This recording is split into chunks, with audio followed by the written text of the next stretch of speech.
Hi, welcome to this edition of Along the ForestApps Road. I'm Tim Ard. Be your host today. I've got a special guest on the line today. Over the years, there's a lot of discussion about what's the difference between production and safety. And I figured out there's a fine line. You've got to have a job to be able to work safe, but you got to work safe to have a job because it's very cost ineffective when somebody gets hurt with a chainsaw. And I had some discussions with a couple of people here over the past few weeks of is one-handed chainsaw operation the way to go? In other words, they got to get those limbs pruned down. They got to get the tops out of the trees. One-handed gives you a nice setup with a top-handled saw to be able to reach out and move everything. But bottom line, too, is, as I explained the other day, is that he said, I'm a private contractor. I'm only one person. Is there are rules and regulations? I said, well, there are rules and regulations that go way back to the 80s. And he was kind of like, there's not a lot, out there as far as the rules go and stuff, all these new things coming about. I said, well, it's not really new. It's been around a long time. And I said, he said, well, what about if I'm a small contractor? I'm just working by myself, private contractor. I said, well, OSHA and those kind of rules really don't affect you. But, one thing that does, if you lose control and you get hurt, then more or less, who's going to pay your bills? And because your production stops very quickly. Well, today I want us to kind of discuss a little bit of the thought processes of the industry. And I have David Breeden on here, a North Georgia rep with Husqvarna, and more or less he sees a lot. He's actually he's a certified arborist. He does a lot of travels around working with chainsaw operators in logging and land clearing and tree care. And I've got him on. We'd like to kind of just discuss a little bit and get his thoughts about, are there really top-handled chainsaws for one-handed operation, and what do we need to consider? How you doing, David? I'm doing great, Tim. How are you? I'm fantastic. And, I'm hoping you can give us some insight. What's your thoughts, and what do you see out there as far as one-handed operation with chainsaws? Do they make a one-handed chainsaw? Well, I can easily answer that question. There's no such thing as a one-handed chainsaw because they all come with two handles on them. So we certainly do not condone them to be ran one-handed. We like to see people running saws with both hands, but unfortunately, I see it every single day. It's an ugly part of the industry, and it's a tough conversation to have. I learned a long time ago from working with you that there's a difference between experience and there's a difference between that and training. And, I see a lot of guys every day that have been in this industry for 20 or 30 years, and they've been engaged in the same bad habits. And when you go and you try to train those people, they're hard to train but I also believe that it's not a matter of if, it's a matter of when something bad's going to happen. That seems to be the statistics out there. Some guys go for years and years, and then all of a sudden they've lost control. And, whether pruning small stuff like one hand on the piece and another hand on the saw, and you're sitting there and you're pulling, you're moving, you start to get tired or something touches a little bit and you got a reactive force. Next thing you know, it's into a hand or an arm or a leg. And, how do you keep that from happening? One-handed operation is, as we said, very common, and there's injuries that occur, but I don't think you usually get enough information. It's if you're using the chainsaw to run one-handed, where's your other hand, like you say? I mean, normally the other hand is right beside the bar and the chain. You're holding a piece because maybe you're taking a small piece off and you're throwing it away from a structure if you're doing a removal over a house or even a power line or a service line, whatever the case may be. A lot of times I see when they're running it one-handed, they will have their other hand literally right beside the bar and chain, which is, I think, where a lot of the accidents happen. top handles by design are very compact, and they're balanced and they're lightweight. And the professional models are powerful also. And I think homeowners are, especially women in some cases, they gravitate towards these saws in the power equipment dealerships because they're cute, they look small, they look easy to handle. And so you have a person that has zero training that goes home and starts pruning trees or taking down trees or cutting up brush, and they're using a saw one-handed, and that's... Yeah, I think there's a lot of misconceptions, out there that, it does enable you to get in tight places, climbing, working out of a bucket and stuff. That's the thing. But the top handle is basically to even out the weight load on your arms. It really, if you just try it, if you've got a top handle saw, if you put your right hand on the back handle and your left hand on the side handle and you reach out, you've got the same reach. Now, if you want to lean out of a bucket or swing out on a rope, yeah, you can get a foot or two more reach if you're, extending your arm way out and your body's at a 40-degree angle or something. But as far as reach with the saw, you've got the same reach with both hands on the handle all the way across your body. And so that's the concept there, to cut down on fatigue factors on the arms and to be able to maintain control of the reactive forces.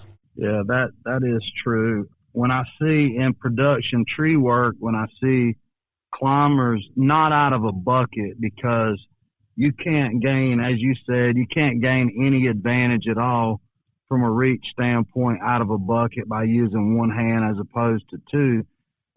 For a climber that's using either double rope or single rope technique, doesn't really matter. Their tie-in point is high at the top of the tree.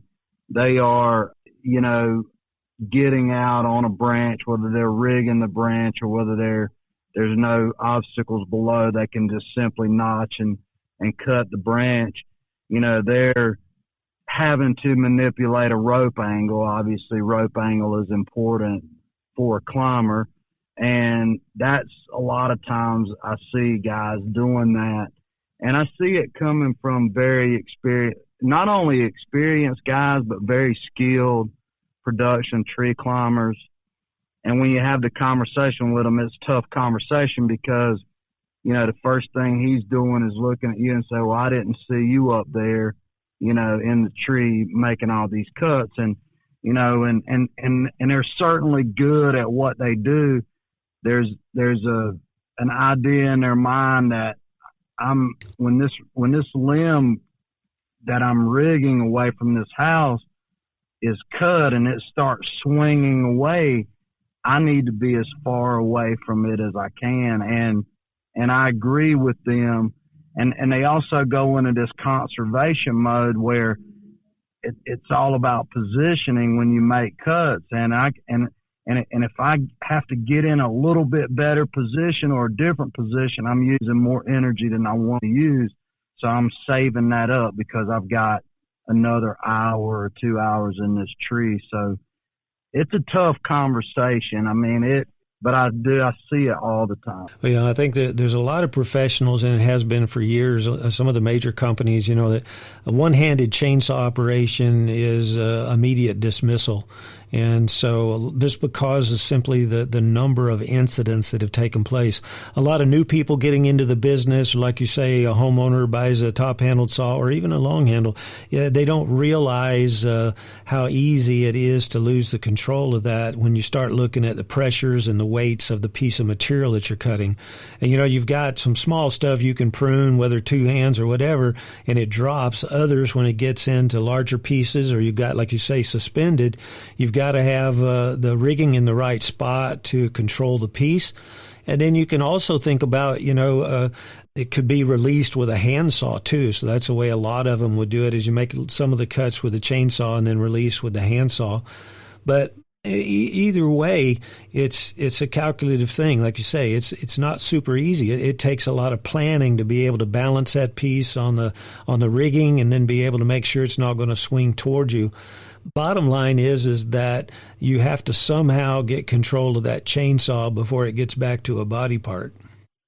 I think some of I won't mention any brands, but a lot of where, two dominant companies are today that manufacture top handle saws for professional use, I think the market share numbers really dictate based on each manufacturer's commitment in the past. There's 250,000 top handle chainsaws sold in the U.S. marketplace every year. I just saw those numbers last week. One company's got a significant amount of market share, and the other one is trying to gain market share. I think if you look at their heritage, I think both of them are basically living off of their heritage, whether that's good or bad.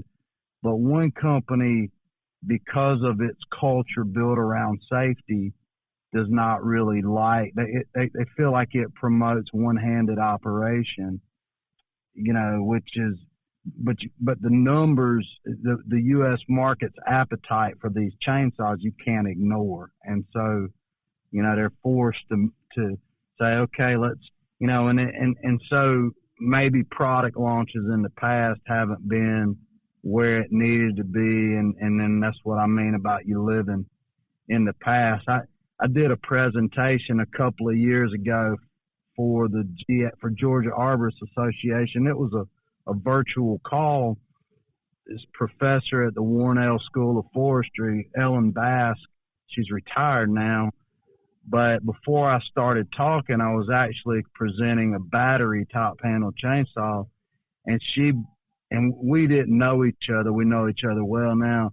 She was very critical of top handle chainsaws because she spent her career like archiving injuries related to top handles, and she, in her opinion, feels like most of them come from that. And she said people use them one-handed. Mm-hmm. And the moment that I said, my spiel that there's no such thing as a one-handed chainsaw, I mean, I have two handles on them, and she disengaged immediately. I mean, because she knew that I was, of course, on board and didn't promote one-handed operation. But, people like her, highly educated, that have been around the industry, are very much against them because they know how they're utilized. Mm-hmm. I told a story last year, a friend down in Florida that has a little tree care company and basically working out of a bucket. It was about 100-degree day.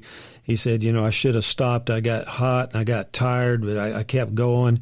He, put the saw up there to make a limb cut on a big pine tree, and more or less he hit the tip and it rotated back around to his arm. He had about 4 hours of surgery on his arm.